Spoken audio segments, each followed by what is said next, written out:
We live, baby. We live.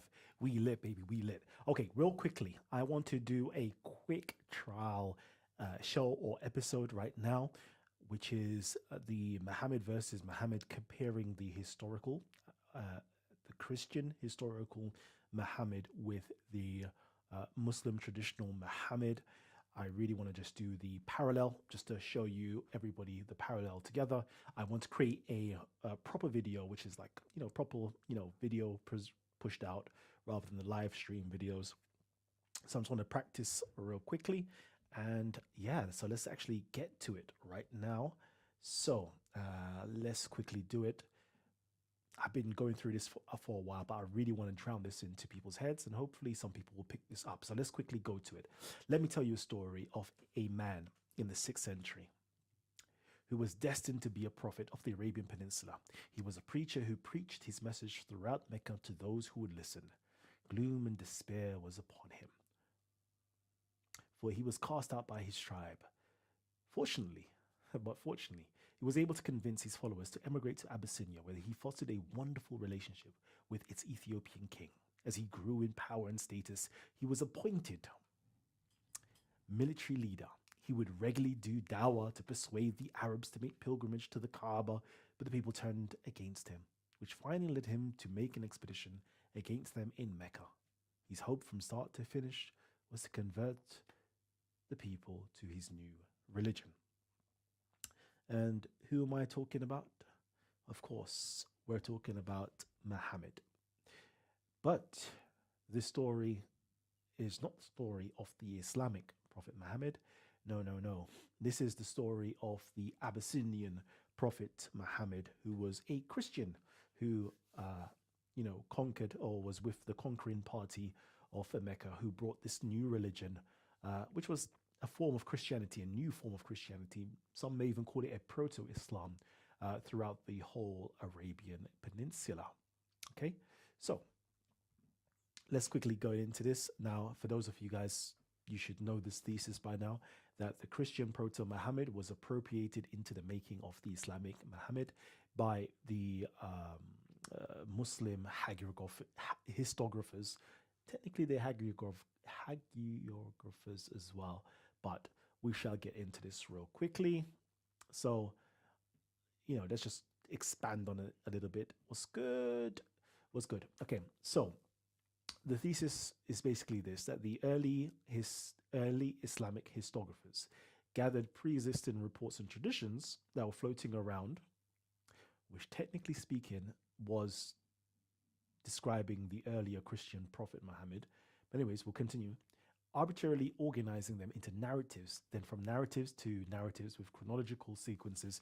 This process of forging history suffered from, of course, additions, omissions, elaborations, and fantastic fabrications, with every passing generation, which eventually caused a historical split, creating what we know on the one hand as the Sid, the standard Islamic narrative, away from the historical Ethiopian Arab Christian narrative, which later got relegated to the periphery. And it's this peripheral Islamic narrative, i.e. the pin, that we will be discussing and bursting the bubble of the sin, the standard Islamic narrative, of course. So the main thing that I would love to do is, especially, I want this, see, the stuff that I do is completely, how can I put it, neutral. And both Muslims and Christians, technically speaking, you could use my material as an apologetic in your own stuff. I think soon I'm going to actually do an apologetic or a polemic, for Christian use, and then do one for Muslim use as well. To be honest, this is just history. This is just neutral. So any party could basically use this stuff. So, I want to get to, this isn't it, but this isn't what I really want to get to. But of course, we've discussed this before, where we talk about this particular Muhammad that's written about in the Islamic history records, who's not the Prophet Muhammad of Islam, by the way. This is the Christian Prophet Muhammad. You can find it in here, who was with Abraha in Yemen, etc. And then, of course, this is, the Prophet of Islam, that everybody's familiar with. That's him right there. And of course, my contention is basically that the later generations kind of, how can I put it? What they do? They took this one. So the thesis is that they took this Muhammad, yeah, to make this Muhammad. Okay, they took this Muhammad to make that Muhammad, and of course, I always tell you about this particular quote by Al Kalbi, which basically symbolizes everything that I'm talking about. Al Kalbi says that they had changed the description of Allah's messenger. Allah bless him and give him peace. In their scripture, they made him white and tall, while the Prophet, Allah bless him and give him peace, was brown and medium height. And I don't want to say that they just changed the description in terms of complexion or phenotypical phenotype, basically tall and short and all these things here. I want to say that they basically changed a lot of the narrative, a lot of the stories pertaining to this Muhammad in forging and creating a new national identity under this particular Muhammad. Now, as more as I read, I see that, when you get into the earlier materials, they definitely are talking about this particular Muhammad, 100%. But there is a shift roughly around the Abbasid period that this image of Muhammad is being forged. This particular, all the stuff that you know about Islamic Muhammad is starting to be forged roughly in the late 800s, basically. But everything that's in the 600s, 700s, was discussing this particular Muhammad. And I'm going to give you a nice comparison sheet right here. Now, again, as I said, anybody can use this information. This is history. Let me quickly see. Callum, I have a question for you. Why do Muslims, when challenged, issue a challenge to produce a book like it, aka the Quran? I will go into that in a little while. But yeah, so here we go. I just wanted to introduce you guys to all of this stuff. And I really want, yeah, man, do you know what? Maybe it's the Christians that have to use it as an apology, as part of their stuff. I don't know. Anybody can use this, but it's time that this really gets out there. Wait there, 1 second. Escape. Where am I wanting to go? I want to go here. I want to see my. Where is it?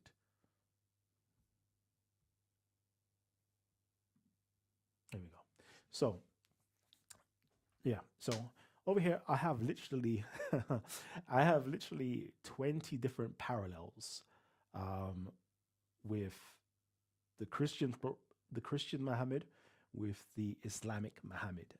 And, as I said again to you, yeah, when you have one, somebody might say, oh, that's interesting incident. When you have two, oh, that's a coincidence. And when you have three, that seems to be a pattern. 4, 5, 6, 7, 8, 20 different parallels. I don't know what more proof does anybody need, all right? And I'm saying to my scholastic community, what more proof do you need? Even my Christian community. Personally, I just think it's racism and Islamophobia that the scholars, in terms of racism, don't want to go into the Abyssinian records and bring out this information to the public, which is quite clearly there. So I would say there has to be racism, because they'll tell you everything about the Sassanid Empire, the Roman Empire. And I found something so interesting the other day. It was Christian historiographers. They basically said that the world is split up into like 24 different parts. Okay, but that pertaining to the Africans, i.e. the Ethiopians and the Himyarites, that's broken up into, that is equivalent of 14 parts of the world, basically. So in terms of the entirety of the world, Africa makes up, or African nations make up 14 out of 24. And of course, you've got the Romans and the Sassanids, or the Persians. Let's just say, for example, the Romans make up 5 and the Persians make up another 5. That's 10. 10 plus 14 equals 24. So the biggest empire, yeah, in Christendom, in the world at the time of the six, seven, 800s, right, was the Ethiopian Empire, but we don't hear anything about it. To me, from the scholars, that's either racism or you're just feigning ignorance. And then again, with Christians, you lot know all of the Muslim hadiths, but yet you lot haven't gone back into the history of a Christian Muhammad that was there in Arabia, that spread a new religion in Arabia, that done all the stuff that the Muslim Muhammad did, but none of you lot want to bring this information up. That's either Islamophobia or there's something going on there because I don't understand it. The elite of you guys, the intellectuals of you guys couldn't find this information when it's there. And then me, Kalam, has to bring this to you guys. Jesus Christ. Anyways, so yeah, this is it. Anyway, let me just drop the parallels for you guys. So I've introduced this many times. There is a Muhammad called Muhammad al-Khuzai within inside of the Islamic records. And this is the one that is known to be with the Abyssinian Empire, is known to be with Abraha, was known to bring a religion, etc., etc. Like, I'm going to list out the parallels and then we can discuss this. If you guys want to discuss this, we can discuss this, right? So here are the parallels. Parallel one. Both Muhammads, or both, there you go. Both of them were named Muhammad. There you go. That's number one. Both named Muhammad. Both had a name or title called Abu Qasim. Both were associated with prophethood. Both had the title of being an apostle. Both brought a new religion. Both received a holy book from God. Both carried out religious propaganda in Mecca. Both legislated for the Arabs. Both engaged in religious debates, especially with Jews. Both persuaded Arabs to make Hajj to a Kaaba. Both associated with erecting, consecrating places of worship. Both cast out by their tribe. Both made an expedition against Mecca. Both emigrated to Ethiopian territory. Both had a close relationship with the Ethiopian king. Both were said to be military leaders. Both were reportedly killed on the battlefield. Both were descendants of Kinda or Quraysh. Both were said to have died shortly after the Ethiopian king's death. Both were said to that the Ethiopian king's son, Sarahil, I'm sure it's Sarahil, followed him when he reigned. So the Ethiopian king's son, Abraha's son, Sarahil, was said to follow both Muhammads, i.e. the Christian Muhammad stated that Sarahil followed him. And then within inside of the Muslim records, it said that Abraha's son also followed Muhammad. And also his daughter as well. His daughter, Abraha's daughter in the Islamic records, was married to some big Himyarite chief, and they converted to Islam as well. So it's like you have all of these different parallels. Cool. Let me just, sorry, 1 second. Yeah. You have all of these different parallels, but nobody is telling you, apart from me, that they're one and the same individuals. The early Islamic historiographers literally was telling the story of the Archbishop of the Sea of Habasha, of the whole of Arabia, telling his story that later somehow got obscured and then it became a new religion. Okay? Now, that's basically all I wanted to share with you guys, is over 20 different parallels between the two different Muhammads. One is said to predate the other, i.e. one was set roughly around 555 to about 580 AD within the 6th century. And then Muhammad of Islam was said to be born in 570 and did his thing in 622 or something, 632. Cool. So, if anything, one would say like, rah, if I said it the other way around, one would say, "Oh yeah, the Christian." Like I don't understand. Like why can't we see that clearly? One is copying the either one is copying the other, or they're one and the same individuals. You let me know what your thoughts are on that. But I really want to create a video that is a short video that basically just breaks that exactly what I just said down. Yeah, just breaks exactly what I said down because I think this information needs to get out there because everybody's in search of the historical Muhammad. I'm showing you the historical Muhammad, but I don't know. I don't know. Okay, volume is very low. I'm turning up the volume now. Let me know if you can hear it. Testing, testing, 1 2 1 2. Let me know. But technically that was my quick video. Let me just see if it is still low. Live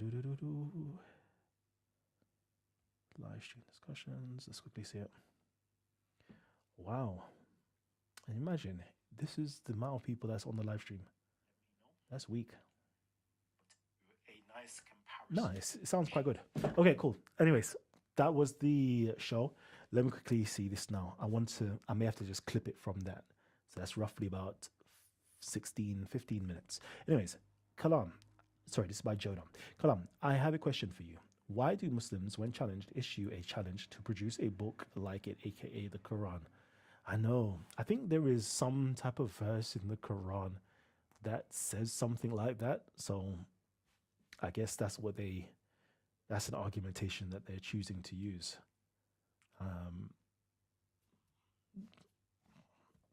That's as much as I can say. I don't know why they would, but that's it. So, is there any questions? Do you have any questions on this real quickly? Because I really want to create a nice video for this. Not a live stream version of this, but like a nice video that I want to chop up and just make really nice. And I want to cover all the bases, right? Because I've done shows on this. I've done separate shows on Abraha, on Muhammad, etc., etc., etc. I've done quite a lot of those shows, and those are like 2-hour long shows. But I just want to make like a short 5-minute video that kind of explains everything so that you guys can use it. Is there any questions or anything that you don't want to say? Let me know.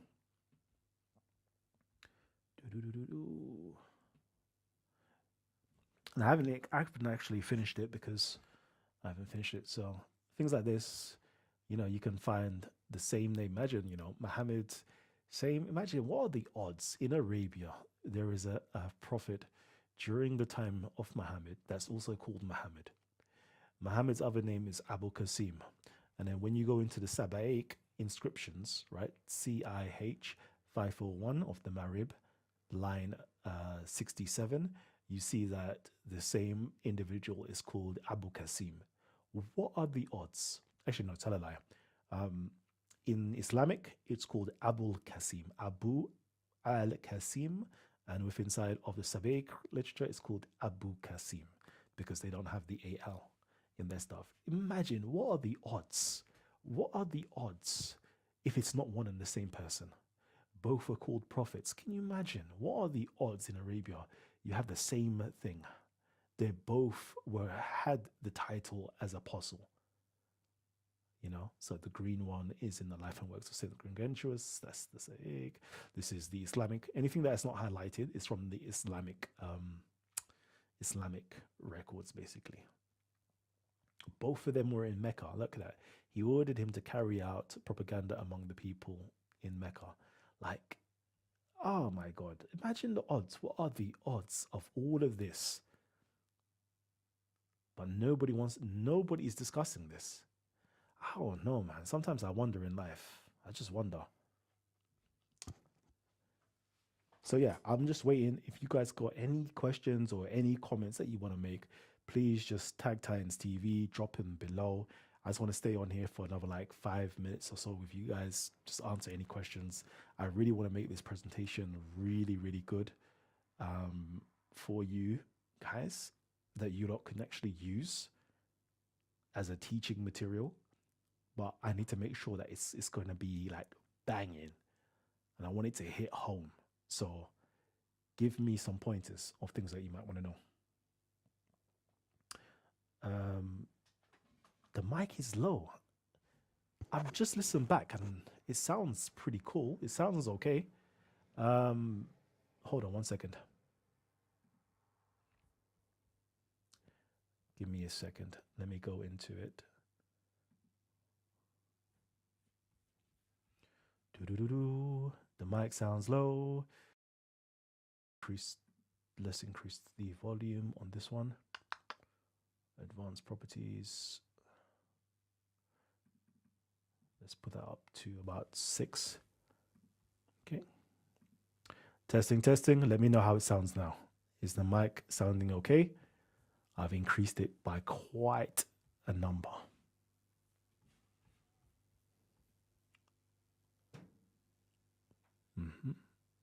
So it still sounds low.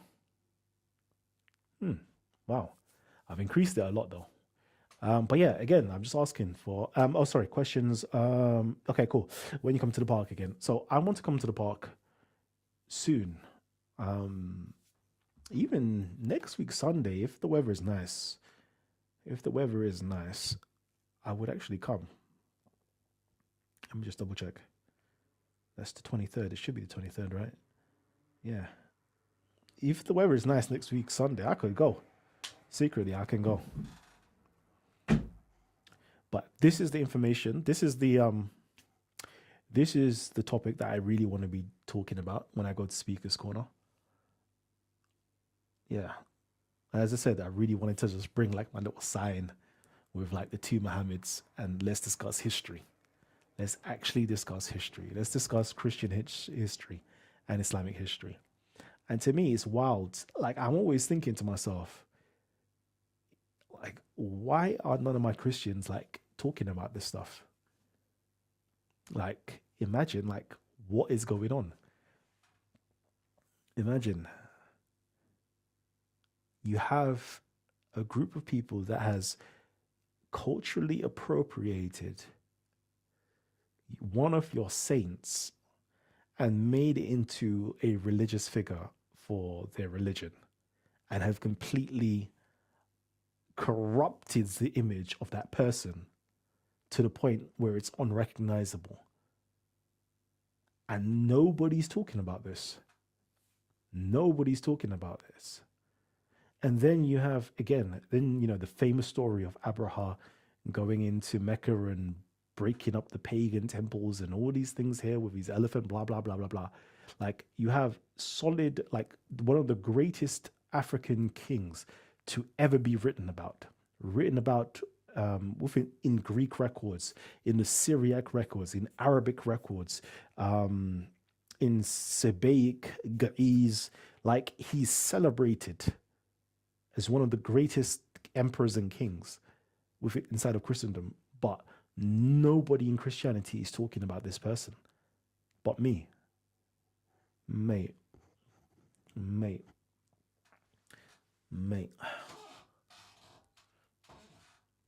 See, if I ever converted to Christianity, the way I'll be punching up Christians figuratively, okay? Punching up Christians figuratively, because obviously now you're part of my community. Now I could beat you up a little bit and be like, yo, you lot are learning all these hadiths, yeah, to combat Muslims, but yet you're not even protecting the names of your own saints.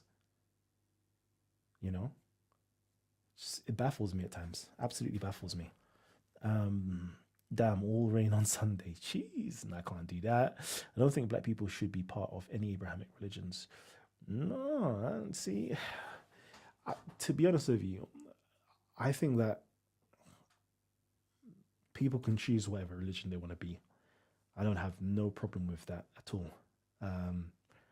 I am part of the Hamitic. If we talking from a biblical perspective, I follow a Hamitic religion or a Hamitic covenant that predates biblical stuff. So it's like, for me, I'm like, it's not my cup of tea, but some people need it. I should start teaching like Kemetic stuff. Start really teaching Kemetic stuff. And the wickedest thing is, this is what I find interesting actually. The more you deep into Abrahamic religions, um, because technically I'm technically part of the Abrahamic traditions, right? Technically speaking, I am. When you dig deep into it, the higher levels all know everything goes back to Egypt. Like the higher levels, and I'm talking about higher levels in terms of like mystical orders and fraternal orders and secret societies, they all know everything goes back to Kemet or ancient Egypt. They all honor that. Cool. Even when you go into like proper, ancient Christian teachings, they all honor Egypt. But you have to go really dig deep into that to really understand it. But yeah, that's just a side note. Anyway, that's a side note. I want to hear the rebuttal from the Muslims. Muslims, the funny thing is, Muslims don't have. This is crazy. I've never heard this elsewhere. Very interesting. Yeah. Can only hear it in my right ear. All right, let me try something. Let me try this. Let me know if this sounds any better. 1 second.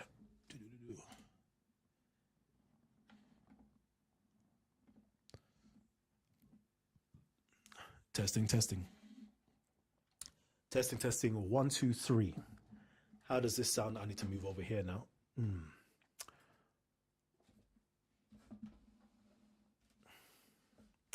Testing. 1, 2, 3. How does it sound? Any better?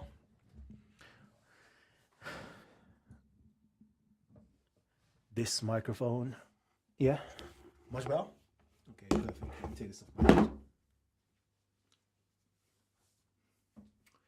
Yeah. So this is the podcast mic.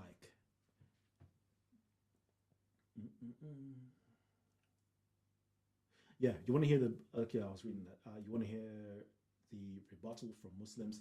You will. I don't think you'll ever hear a rebuttal from Muslims because Muslims don't know history. And this is. I keep saying this.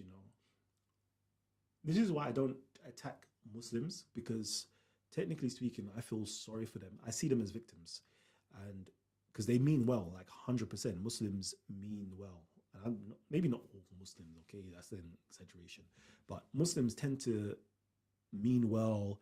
Like they're very devout. Imagine like waking up, like Christians. You guys, modern day Christians, and everybody else, we're not waking up at 5 a.m. in the morning to pray to your God and fast and do all the stuff and do charity and all the stuff that they do is very admirable. So I don't really hold anything animosity against Muslims. I just see them as victims of propaganda that's happened, however many hundreds, if not 1,000 years ago.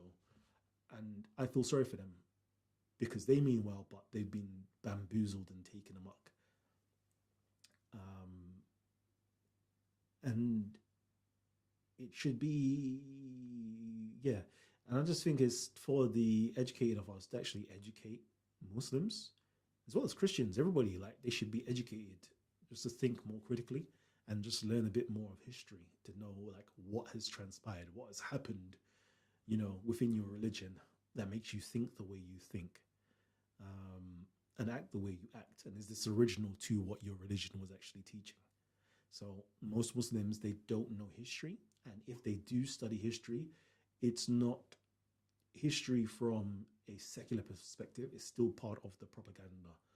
Like they're just studying Islamic history from what their scholars are saying, which is like an echo chamber of falsehood and propaganda, basically.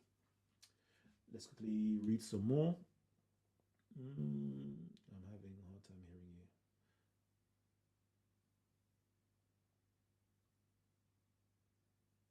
A little better, but not much. Jesus. So, testing. Let me know. I'm gonna just sit like this now and talk right into the mic.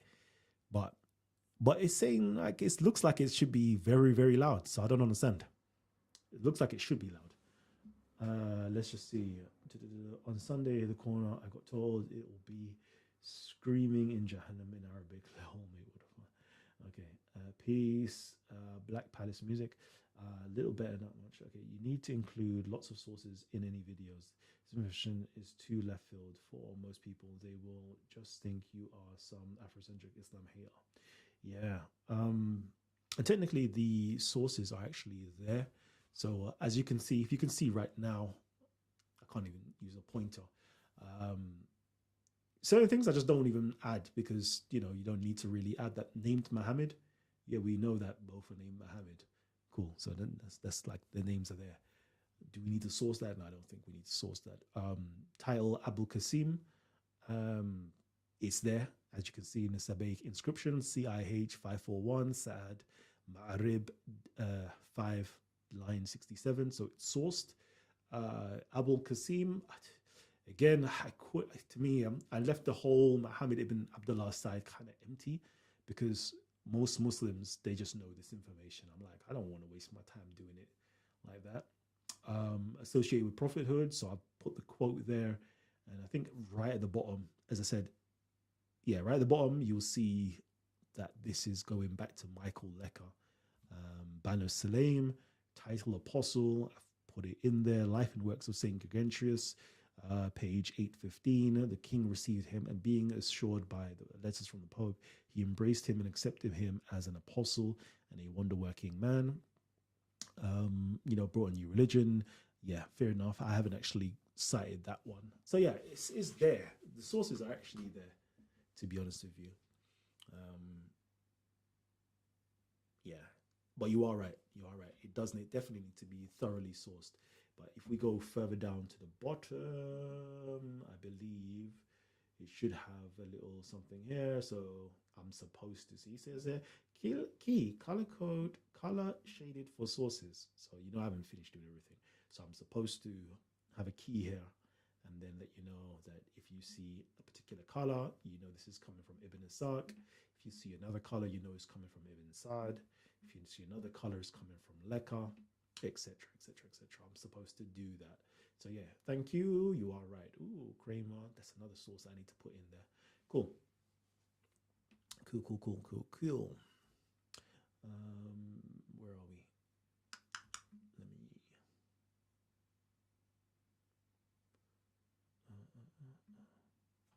There we go. Your mic is very low, bro. What the hell? You know what? Let me go. Let me change over the mics then.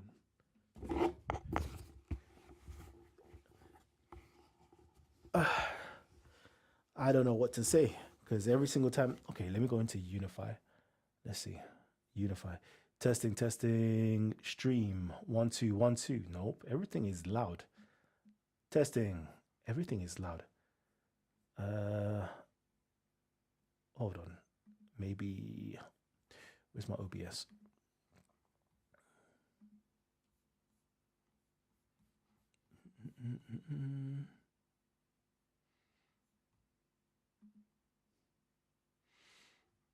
It should be fine. Testing. It should be fine. I don't know. Let me advanced properties. Let me put that up by a lot more. Let's make that 10. Testing. 1 2 1 2. That should be mad loud. I don't understand. If it's not loud, I don't know. Kalam, what's your religion? I don't actually have a religion, but I always say that I'm a cultural Christian.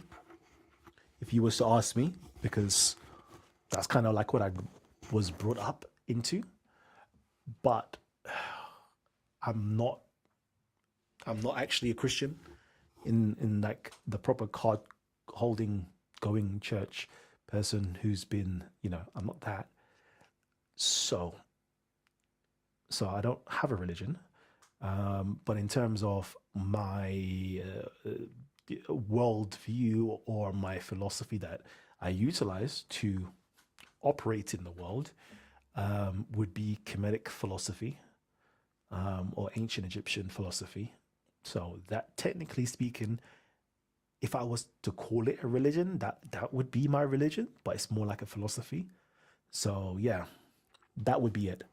But then again, I'm part of like various different orders and fraternities or secret societies. Just imagine that. So could one classify those things as religions or cults? Hmm, that's a good question. I don't know. I don't know. I don't know. I'd rather just say I'm a cultural Christian, but I follow an African or Kemetic philosophy. Hmm. Do-do-do-do. True. Compared to the ads, the sound's not even half as loud. Compared to the ads, the sound's not even half as loud. Okay. All right. Boom bangers. I will crank this right here. Oh, but look at that. It is clipping. I can see it's clipping. So that can't be right. The way you guys are saying it's so loud, but it's clip. Ooh, no, that's clipping too much. To me, it looks like it's just clipping when I up the volume. So I don't know. Cool. Yeah. I can hear the fire. Okay, cool. The bell. Yes, louder. Okay, cool. As a secret side is crazy. Yeah. Yeah. So yeah, like talk to me, family. Talk to me. I'm here. I'm here in it. Like I'm here. I'll stay here with you guys a little bit longer. Again, as I said, the main thing I actually want to create this particular video as a standalone video that's lasts about 5 minutes, that quickly shows you guys the parallels of the original Muhammad, the proto Muhammad, the Christian Muhammad, who was well known, multiply attested, independently, multiply attested in Greek, Syriac, Arabic, and Sabic inscriptions. This particular individual that was in the time of Abraha, that was supposed to have been there with him, bringing forth that religion there, that new Christianity to the Islamic peninsula that conquered the whole of Arabia. Like, this is well attested that this took place in the latter half of the 6th century, during the lifetime of the Islamic Muhammad. So all of this is well attested, but nobody's talking about this. And I'm always baffled why nobody else is talking about this. It's just crazy. You have everybody else that's trying to find a Muhammad in Persia and in Rome, Syria, and all these other things. And I'm like, but we, like the Abyssinians already had a Muhammad, and it's written within inside of the Islamic literature about this particular Muhammad. Like, why are we going elsewhere? I don't understand. Like, to me, I'm calling it racism. I'm calling it racism because you telling me that the only let's put it like this: the only political or the only state or the only political figure, emperor, king, that came to that converted to Islam according to the Islamic records is the Abyssinians. But yet we're not talking about it. So if the Abyssinian king converted to the religion of Muhammad, surely there must be records of this, right? Surely we must see, the policies of Islam being enforced with this empire, etc., etc. Nobody's talking that. I don't understand.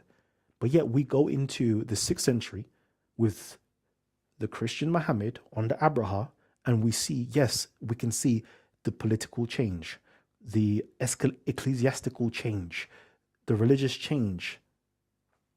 We see everybody, Greeks, Romans, Arabs, Ethiopia, everybody's talking about what took place there. But under this particular Muhammad, but we're not putting two and two together that this is what they're talking about. Like, Islam is talking about this. Clearly they've changed it, but they're talking about it. For me, it baffles me. It baffles me when as a person who reads history, and I read a lot, and then I see that scholars are not discussing this, it's like, it, anyways, they need to up their volume. I see. This is mad. Everybody's saying that the volume. No. What I'm gonna do, yeah, is play this back on my own YouTube. Right here, it's not history from a secular perspective. It's still part of the propaganda. Like they just, but I'm not. Nah, this is loud. This is loud. I don't care what anybody says. The sound sounds fine to me. If you were to teach this to Arabic countries, do you think you'd return to the UK in one piece? No, hell no. Hell no. Hell no.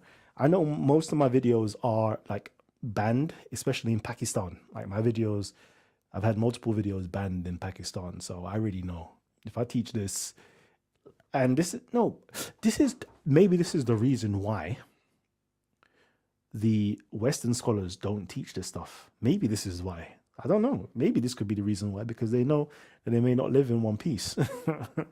But I don't know why it wouldn't be. There's nothing harami that I'm actually saying. Like, can you imagine? I'm just bringing up, like, I can pick up an Islamic book that talks about Muhammad ibn al-Khuzai, who was said to be a prophet. Like, this is in, like, when you pick up the first book written on the biography of Muhammad, there's a whole section about Abraha.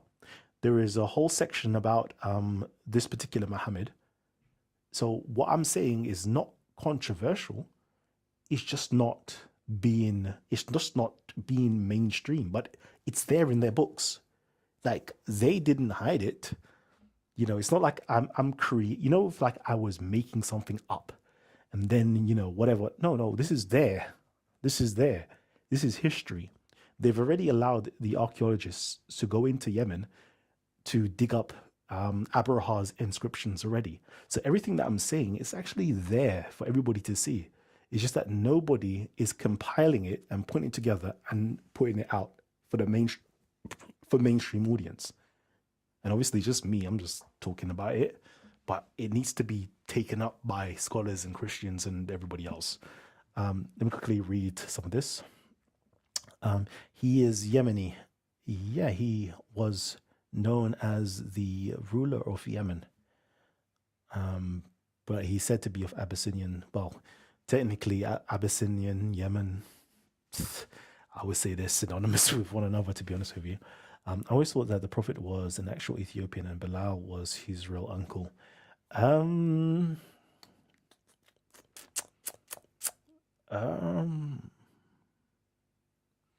don't know.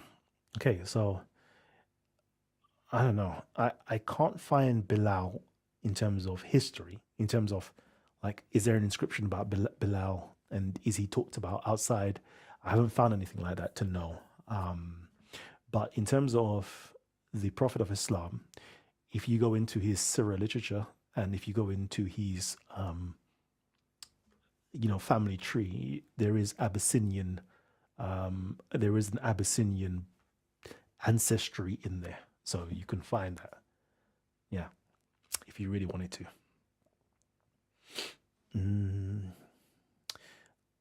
But Bilal being his uncle, I don't know about that. Aren't the Ethiopian Christians called Tawhido? Yeah. Yep, they are. Surely those who believe and those who are Jews and the Christians and the Sabians, whoever believe in Allah in the last days and does good, they shall have their reward from their Lord. Indeed. You know, Sabians. Are they the pagans in Yemen? Who, the Sabians? People, we don't know who, in terms of Islamic studies, Quranic studies, we don't know who the Sabians are. There's different accounts of who the Sabians could be. So the best answer is nobody knows. But there were supposedly people called Sabians within South Arabia before, quite a long time before Islam. But others, there's other sightings to say it is the, uh, how can I put it? It is like the Egyptians who are called the Sabians also, or it is a philosophical group that's called the Sabians also. Bro, you're shadow banned heavily. I know. Proper shadow banned. Proper. I already know this, man. Um, yeah, but you know what? Yeah, because even like when I put out videos, like some recent videos that I've put out, people, I don't know if people are reporting it, or I don't know, the algorithm is just saying that, oh, these videos are not suitable for ad revenue. Then I have to be like, even though there's not really much ad revenue to be made from that, but I have to be like, no, I'll do a manual review. Manual review that. Don't tell me I've violated community guidelines. Do a manual review. And I do a manual review, and they said, okay, yep, everything is good to go. So I don't know. Some people might just be reporting my videos. That could be it. Spam reporting my videos, and that's why I am shadow banned. Who knows? Who knows? It's all right. Ella says he'll come in despair. That's why a lot of people don't watch no more. Yeah, for real, man. I don't know, man. This, to be honest with you, I'm busy. Number one, and number two, I'm waiting for people to like advance. And I don't mean advance like that, but like come with something good. Like I want to be excited again. I want to be excited again for like watching, for example, like watching Speakers Corner's content and going to Speakers Corner. I want to be excited. I'm not excited. I want to see something from the American community that's, like thought provoking, that's got me interested to be like, yeah, let me invite you guys to come on and present some information and all of that stuff. So far, I've gone away and there's nothing much going on. The most I can say that's going on is God Logic, and he's doing good, and he's in his own lane. I don't see much that's going on, so it's like I'm not excited to be around continuously, unfortunately. But you lot gotta make me stay, man. Make me stay. I just got an ad for Muzmatch, then I see this. Imagine. Yeah, that's most probably it. So people are getting Muzmatch ads and be like, no, this content shouldn't be with Muzmatch. But yeah.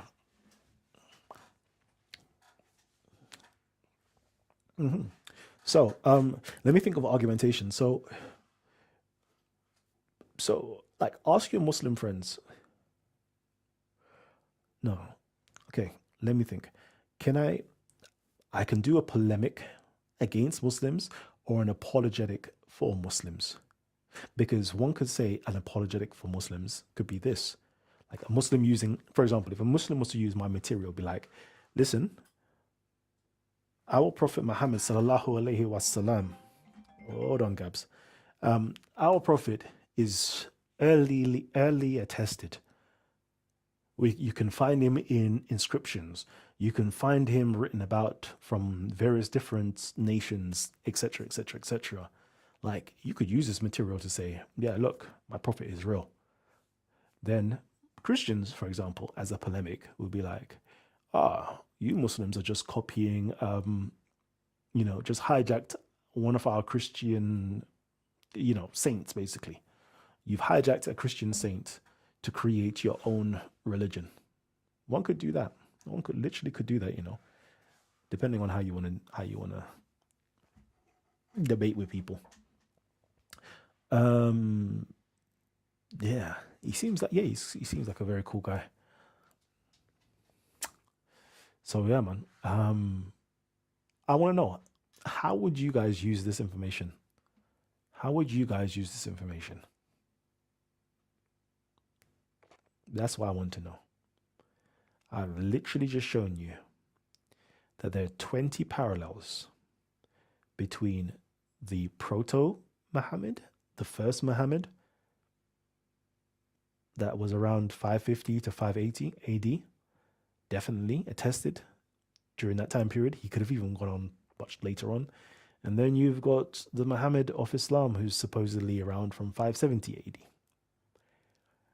And my thing is, what is my thing?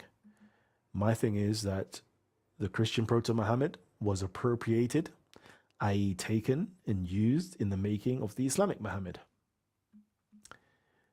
I personally think that if you look at all of the earliest records of Islam, in terms of the Prophet's biography, they are all talking about this particular Muhammad. They are. It's just later on, i.e. in Ibn Asak's generation, onwards, Waqidi, etc., this type of Muhammad, these, much more fabricated stories start to arise. And then this Muhammad is then created. But if you look at it, the early ones, such as Urwa, Ibn al-Zubair, we're talking about people like Zori, they were all literally talking about this Muhammad and Abraha. Literally.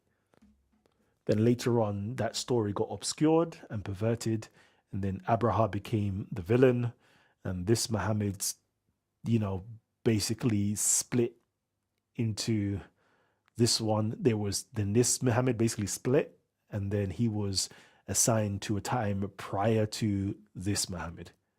But in all reality, the early generations were all talking about this Muhammad right here. And I think technically speaking, it all started with this guy here. Where is he? Abdul Malik. It all started with Abdul Malik, because Abdul Malik, Abdul Malik was beefing with the Ansars and the Yemenis. So because of that whole politicalness, like all the black people, they said, "Nah, man, we're gonna burn." Imagine okay, black Muslims, yeah. Are you not mad? Check this now. You should be mad, yeah, that where you get your religion from, let's say Abdul Malik onwards, they literally burnt the books that praised the black Sahabas. Can you imagine that? Look at that. This is the green highlight. The Caliph Abdul Malik was irate upon hearing Suleiman's proposal. He quipped, "What's the use of you disseminating a book of no benefit to us? You will teach the soldiers of Syria about which we have no desire for them to learn." His trepidations thus confirmed, Suleiman burned the copies of Aban's book. Imagine, Aban's book, this is Aban ibn Uthman. He is the son of the third caliph who actually created the Quran, who, created the Quran as a codex, right? His son wrote the first, what you would consider to be the first biography and magazi or hadith books, or sirah books, basically. But because it was what's the word? Where is it? Because it was, where is it? Suleiman was dismayed at his contents. The stories therein spoke little of his Umayyad kinsmen, this is the second yellow bit, but told rather of the glories of Medina's Ansars, the tribes of Aus and Khazraj, who had originally inhabited the city before the advent of Islam, and who had welcomed Muhammad and persecuted Meccan followers to Medina. Blah, blah, blah. So because it spoke heavily about the glories of the Medina Ansars, and if you don't know, the Medinan Ansars were described as short black men. I'll read the second on the left-hand side, the second to the left. It says here, when Ka'ab said, "When the short black men take to flight," he meant us, the Ansar, because of the way one of us had treated him. He singled out the Muhajirun amongst the apostles' companions for praise. This excited the Ansar's anger against him. After he had become a Muslim, he spoke in praise of the Ansar and mentioned their trials with the apostle and their position among the Yemeni tribes. So these short black men, or these black men, who were known as the Ansars, who were of the Yemen tribes, these are like the Yemen tribes, remember, that's Abyssinia basically. So these people, were being glorified. And they said, nope, that's not going to work. That's not going to work. We don't want our first written record, authoritative record about the Prophet to have these black men of Yemeni ancestry being glorified. Nope, we want to create a book for our soldiers in Syria. And this information is not useful. And this is why I asked the question: Is this why that Hadithi literature, like, kind of give you, like, create radical Muslims, i.e., militant Muslims?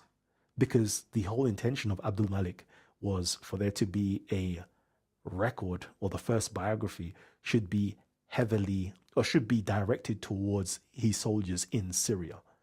So everything that you're learning about Islam is from the perspective of what he wants his Syrian soldiers to know, and to also have him in high esteem, and his bloodline, the Umayyads, in a high esteem. Can you imagine? Can you imagine? And this is why I guess that the Yemeni story is not being told, i.e., Abraha of Yemen is not being told, the Muhammad of Yemen is not being told.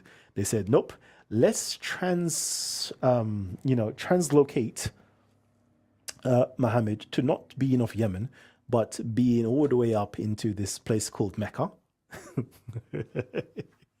And let's make him of our blood lineage, and let us tell that story to the world.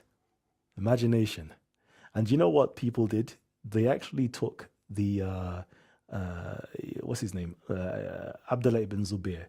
He actually supposedly, took the church that Abraha had built and made it into Mecca, basically, into the Kaaba. And I'm like, oh, this is interesting. But you know what's more interesting as well? What's more interesting? Like, the earliest documents of Islam is not found in Mecca and Medina, You know where it's found? It's found in Abraha's city and church in Yemen. I don't know if you've all heard of the Sana manuscript or the Sana pamphlet, right? That predates. Go and look at it. It in terms of carbon dating, it predates the time frame of Islam. I think it's like 568, for example. I think 568 AD to 640 something. I can't remember the date.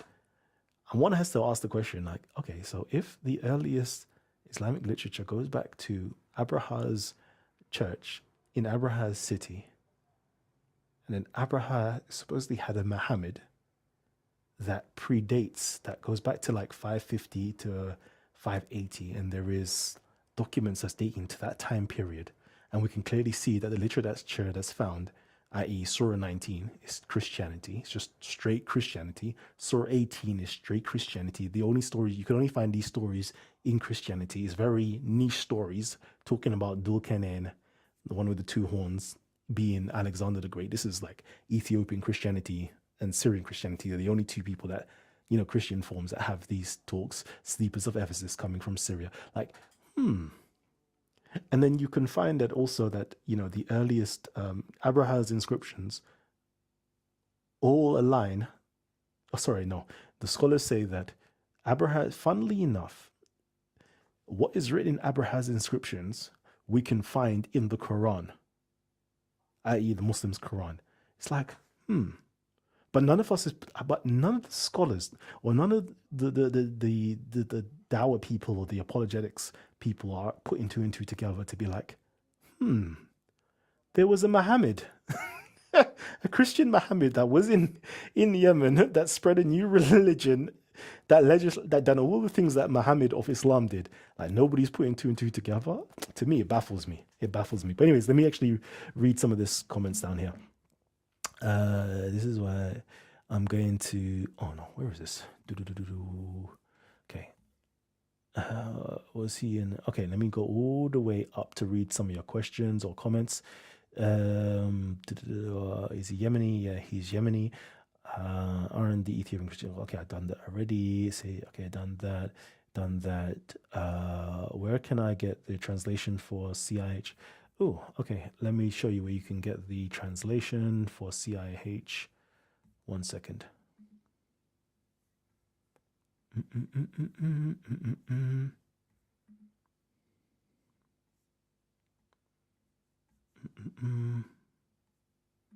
Copy that.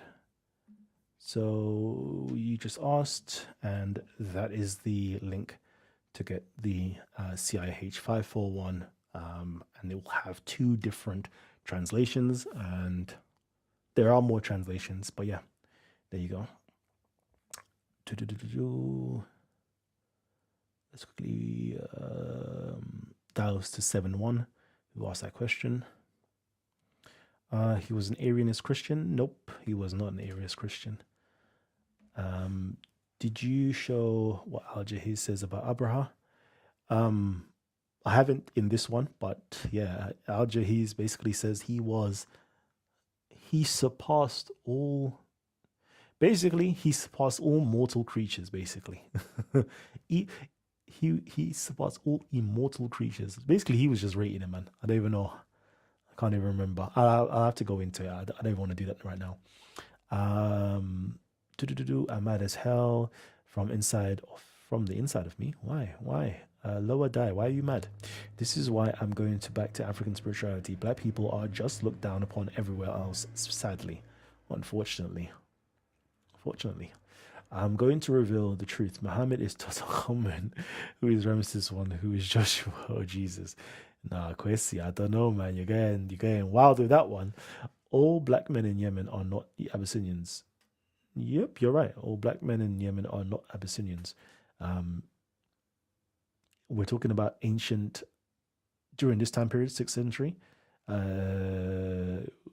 We're talking about the Abyssinians that were in power in Yemen,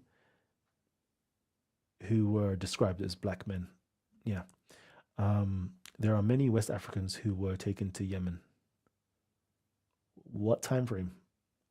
I didn't know about this. West Africans being taken to Yemen. What time frame are you talking about? Muhammad is Prophet Joshua.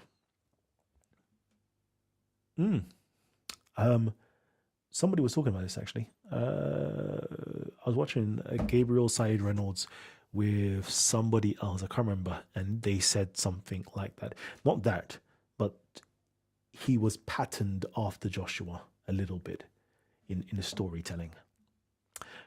In the time period he's speaking of, there was no West Africans in Yemen. Let me not even read these wild ones.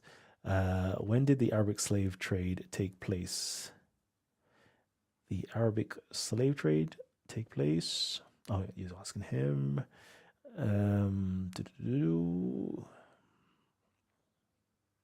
Cool. Was Abraha an Arianist Christian? Nah, he wasn't an Arianist Christian. We can clearly see in his oh, okay. Oh, that is a very good question. That could one argue that Abraha was an Arianist Christian? There is always a way you could argue it, but there is no, in terms of the records that we have, there is nothing there that says that he was an Arian Christian. He was a very smart man that utilized an ecumenical formula. He did reference the Trinity in terms of, the Father, i.e. Rahman, and the Holy Spirit and the Messiah. But we see that he omitted from calling Jesus the Son of God. And there are specific reasons why he did that. And one of the reasons was definitely because he was being ecumenical and he wanted to bring the Jews of Arabia, of Himyar, as part of his movement.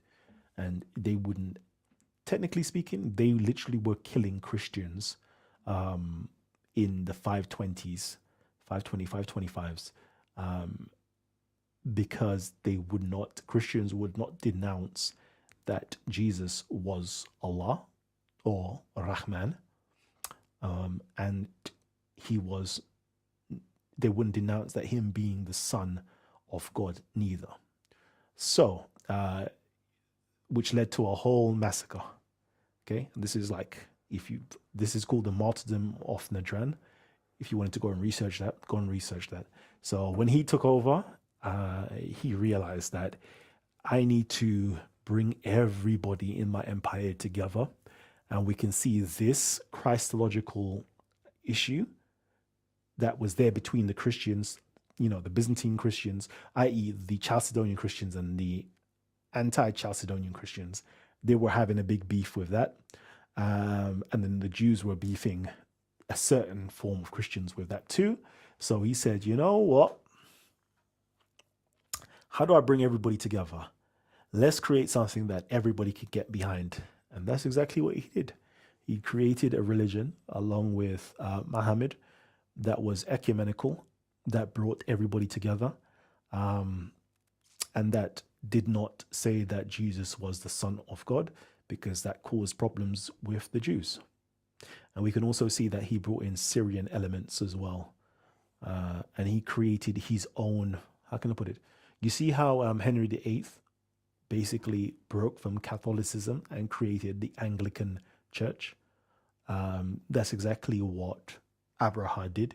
He broke away from the Aksumite Empire, the Ethiopian Empire's church, and created the Abyssinian. So Aksum and Abyssinia is two different places.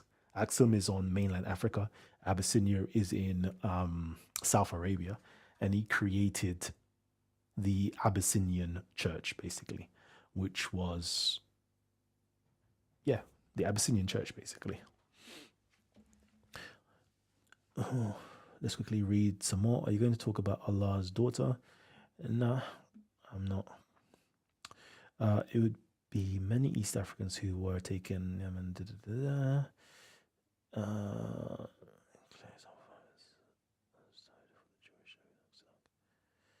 Okay, cool. Abraha is just a general sent by Axumites, and he rebelled but paid his due to the kings of Axum, so he is therefore who later adopted Arabic traditions. I don't know. There's that there is too simplistic. Abraha is just a general. Nope, he's not just a general. He's clearly inside of the inside of epigraphy, i.e. his monuments. He is a king. He's an emperor. He's the viceroy. So yeah, he's more than just that. Yep, he was a general sent by Axumites. He's also said to be of the royal bloodline as well. He rebelled. Yeah, I think, one could definitely say he did rebel. And he is not Tawido Christian. He created his own religion, or his own form of religion that he spread. He was written extensively on the Roman trade, Silk Road. He covers a lot of history of the Himyarite kingdom as well as the Aksumite kingdom. Yep. Kalam Yemenites converted to Judaism around that time. No, they converted about a couple of 100 years before that time. Yeah. I think it was, a couple 100 years before that time they converted to Judaism. It is quite offensive that you say Abyssinia is not Aksum. It's true. It is true, though. What I'm talking about in the era that I'm talking about and what I'm specifically talking about, that is, that is 100% true. Do you know what? And I'll back it up by doing this. Let me do this. Let me show you what I mean. See, because Kalam, he loves to show you. Where is Hecate's work? What is it called? The Axumites. There you go. Is it coming up? No, I need to go to this PDF. There you go. Cool. So Sabaic reference 541 CIH 541, and it says here, only once in his famous inscription from the Damat Marib CIH 541 does Sabaic documentation from Abraha's reign allude to Aksum, and then only indirectly in connection with the reception of a diplomatic delegation from the Najashi, the Aksumite king, Meheshet Nagashi. When the Ethiopian followers of Abraha are mentioned elsewhere in the same inscription, they are referred to as Habasha or Habish, rather than as Aksum.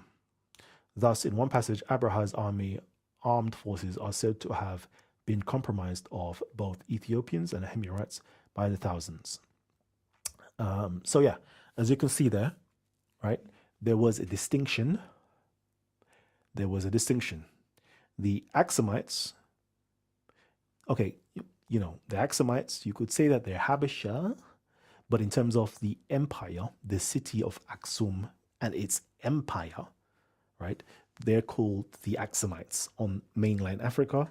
And then those in South Arabia, they were referred to as Habasha or Ahabish or Habashat. Okay. So it's not me saying this. I know you want to say something different. And if you do want to say something different, all I ask you to do is simply bring something, bring an article like this, as I'm bringing you like something. It's not me saying this. I'm not making stuff up. I'm just showing you what it says in these articles and these books. Okay, cool. Let me just quickly go back.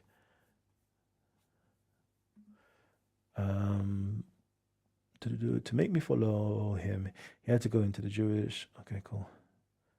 Understanding. Well, how did Abba?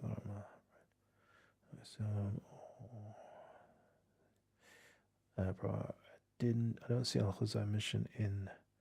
He's not. No, he's not. He is called Abu Qasim. Abu Qasim.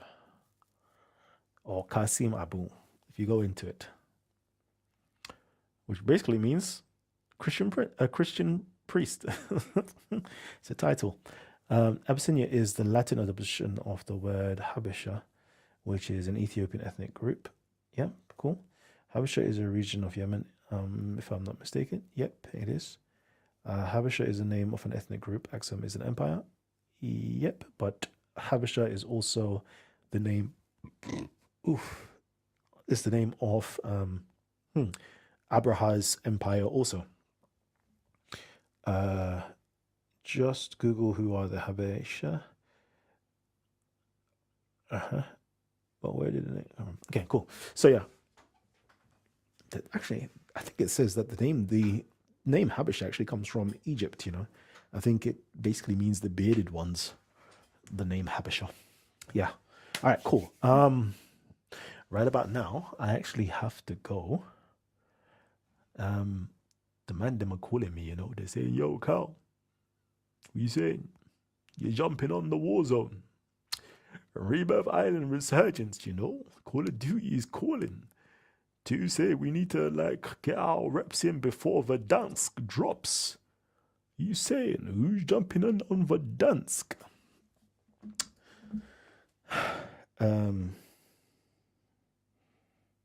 Yeah, I need to get Gabs on here to actually do a show, man. Good show as always, thought provoking. Love podcasts. Love. So yeah. Let me close down the show because again the man them are calling in it where are we? Hold on 1 second. Let me just round up the show. And I really want you lot to ask me information pertaining to the show so I can make it better. Where is it? Mohammed. Yeah, there you go. Is this the one? Or is this the old one? No, this is the old one. Okay, we don't need the old one. We need the new one. There we go.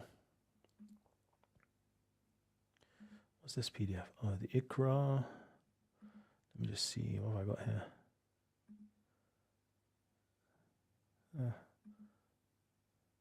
Hey.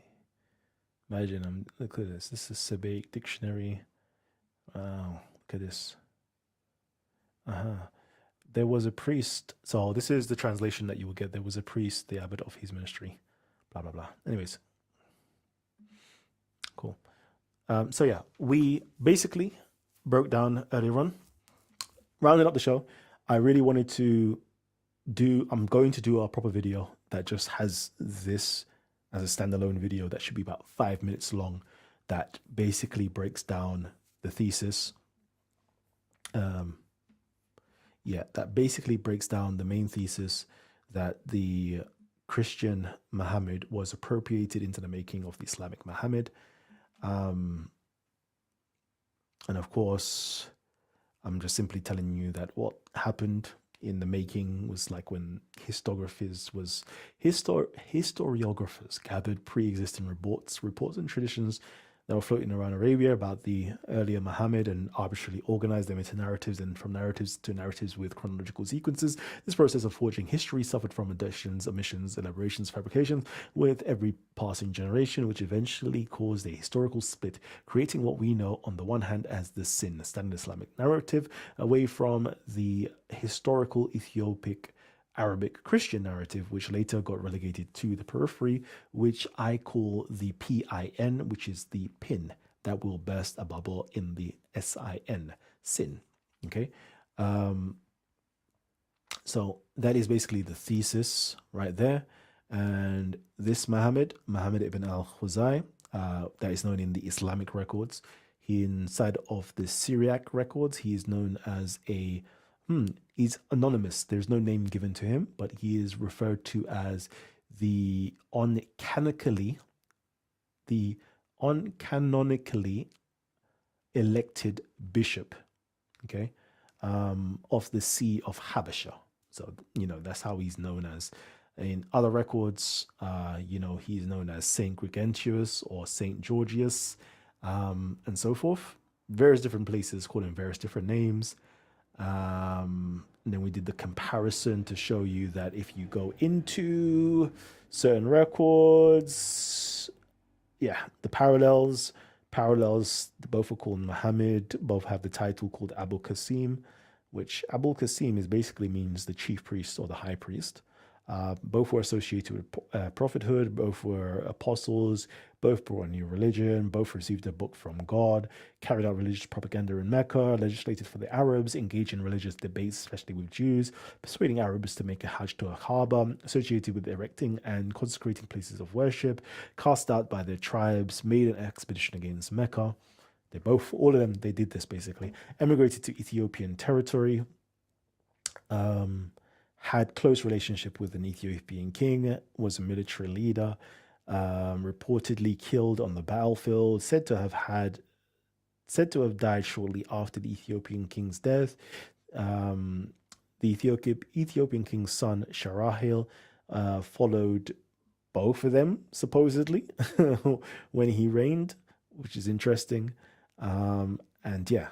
So these are the parallels that I really wanted to show to you guys, to show you how the story of Muhammad, the story of Muhammad is the story of the first Muhammad, Proto-Muhammad, the Christian Muhammad, the Archbishop of Arabia, of Himyar, of the 6th century, just being retold. Because if I told you the story like this, let me tell you a story of a man in the 6th century who was destined to be a prophet of the Arabian Peninsula. He was a preacher who preached his message throughout Mecca. To those who would listen, gloom and despair was upon him, for he was cast out by his tribe. But fortunately, he was able to convince his followers to emigrate to Abyssinia, where he fostered a wonderful relationship with an Ethiopian king. As he grew in power and status, he was appointed military leader. He would regularly do dawah to persuade the Arabs to make pilgrimage to the Kaaba, but the people turned against him, which finally led him to make an expedition against them in Mecca. His hope from start to finish was to convert the people to his new religion. And who was this person and what was his religion? The mainstream world would say this was Muhammad sallallahu alaihi wasallam, and his religion was Islam. But then I would say, no, this was Muhammad ibn al-Khuzai, whose religion was Christianity. Do you see it? The stories are exactly the same. But guess what? The Christian story came before the Islamic story. The Islamic story had a good 200 to 300 years to make itself, whereas the other story is contemporary, i.e. it's there written in the 6th century from all different groups of people. So that's why I say when I read history. So when I see stuff, like simple stuff like, 40 years, Muhammad received revelations, 40 years and with an angel and preserved tablets and in a cave, I'm like, hold on. Like, this is Christian literature. Like, I've read this already. I've read this. This is the story of Pakum. Pakum. See this. This is. I was looking back at some old school videos as well. This is the story of Pakumis, who is, and you know, look at this. There was a Christian Copt. Imagine. Let me do this. Let me quickly do this. Actually, comparison PDF. Real quickly, because I was like, oh, I did a video on this 2 years ago. I looked back to one of my videos. I was like, oh, I did a video on this. Where are we? Where is Ibn Kathir? Ibn Kathir. 1 second.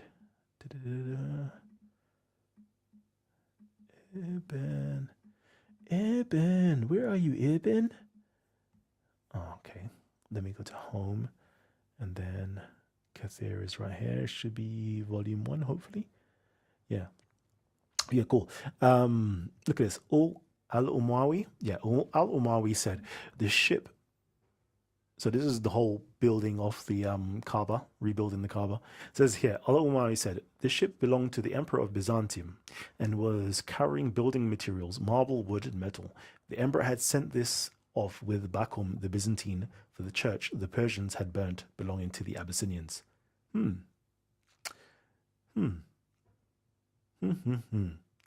it reached its anchorage at Jeddah, God had sent a gale which destroyed it. Ibn Ishaq said, in Mecca there was a Copt who was a carpenter, and so they had available to them some of what was needed to repair it.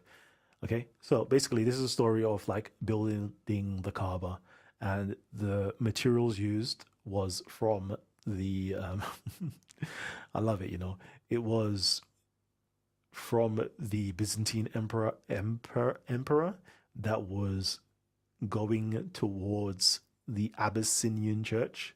So Abyssinian materials used for an Abyssinian church, i.e.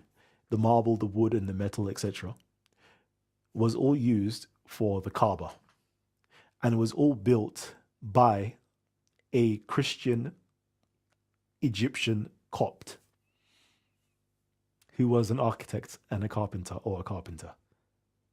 This is very interesting, Imagine that. A Christian built the Kaaba. Now, see the way I'm saying it, a Christian built the Kaaba, it sounds very provocative. It's the truth. It's in the Muslim literature. But Muslims will all say, La! No. It was built by Abraham. Like, they will say something else. But there, in the literature, it shows you. And if you know anything about history, you will know that the Byzantium emperor did send materials off to Abraha to build up churches in Arabia and build the Marib church, etc. Well, I'm going too deep. Yeah. But anyways, the most important part here is the name Bakum. And then I found it very interesting when I went into like Christian ecclesiastic literature. It tells the story of Bakum, who was in the cave, who got a message from an angel, from the tablets, who created laws and so forth. And I'm like, look at that. Muslims are literally just taking Christian literature to create their story for Muhammad. And it's like, Anyways, that's beside the point. Let me log off right now. Abu Qasim is not mentioned in that source either. Sad Murray. Okay, let me quickly show it to you then. How do I do share screen? Cool. Share. Screen share. Screen share window. Cool. Google Chrome.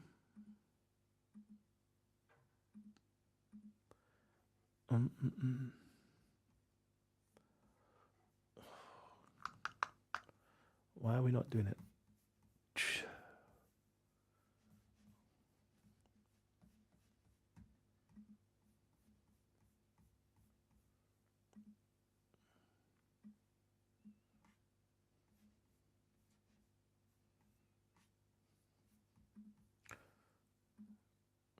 Okay, it's not showing. Okay, let's go to, let's cancel that. Let's not do capture, let's do window capture. Okay, let's do, there you go. Okay, let's see. Okay, cool. Yeah, there you go.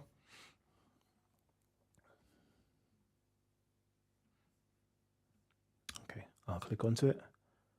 So this is the link that I sent you right here. Redirecting. Cool. Cool. All right, now you have to go down here to number 67, right here. Cool. And right here is it right here. Now, if you know anything about, you'll have to go into the, how can I put it? You'll have to understand the syntax basically, syntax. So for example, when you have the name for God, let me just quickly show you so you can understand. So the name for God is right here, is Rahman, but it says Rahmanan. So the noun, what do you call that? The prefix of it. So the noun, the particle, which is the prefix, the particle that says the is now used as a suffix. So for example, right here, it says Rahmanun. So Rahman is the name of God. And then it says Nun right here, which means the Rahman, Nun, the God, the Rahman, basically. But in Arabic, modern day Arabic, it's the other way around. We put this particle, which is the suffix. In Arabic, we use it as the prefix, and it is, even though it's not here, you'll say Al-Rahman. And then the N is dropped because that it represents the prefix. The basically means the Rahman. Okay, cool. Now, let's quickly go to 67. So that's explained. So right here, you have the word Kasim, and then you have the word here, Ab, or Abu, right here. So Kasim, Abu, but it'll be Abu Kasim, which means the chief priest. That's literally what the word Kasim means. It means priest.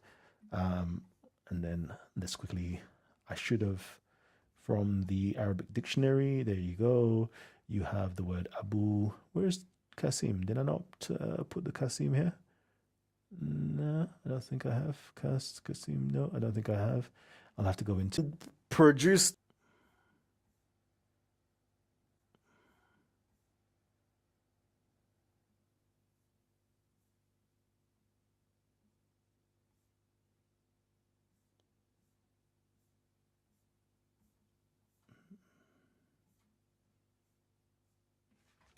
Let me see.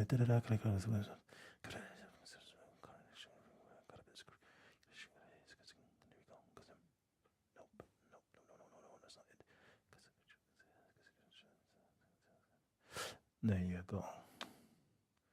So, right here. Yeah, Christian priest, anyway. But, yeah, so it's right there anyway. But you have to go into it and really see, unless, yeah, you have to really go into it and actually see it. But yeah, that's what it means. And then if you don't believe me, let's quickly see the other translations. Oh yeah, we got the translation. Wait, the translations is there. Why am I even doing so much? Like, I don't even need to be doing all of this. Everything is already there for you to have a look at already. Let's share screen. Yeah, everything is there for you lot to see already, man. I don't even need to. You can quickly go into it and see everything. What am I having to justify? But yeah.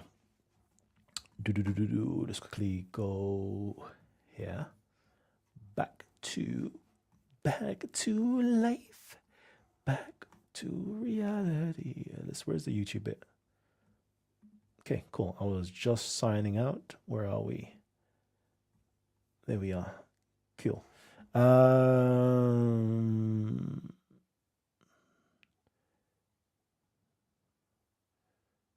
Yep, there you go. That's the translation right there.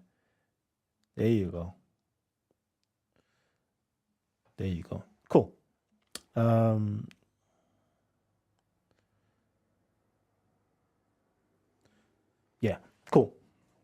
All right, perfect. Cool. Anyways, family tree. I hope that has been useful and helpful. And I know this stuff is so niche because most people don't care about the history, right? Most people don't. They just want to do debating Christians, Muslims. But this is like the actual history of what took place in Arabia. Like, but oh no, man. Oh no. I'm sad at times here because it's just like, oh, is it only me that read this stuff and is excited and interested in history and seeing what actually took place versus the propaganda and versus, the religious back and forths. But anyways, I have to go now. I have to go and jam with the mandem. So peace and love, everybody. Thank you for spending this evening with me, and I will catch you guys on a future show. I want us to do debate shows as well. So anytime that you lot see a link sent that says come on in and have debating discussions, please join the link. But for now, family, I'm signing out. Peace and love. Do do do do do do do do.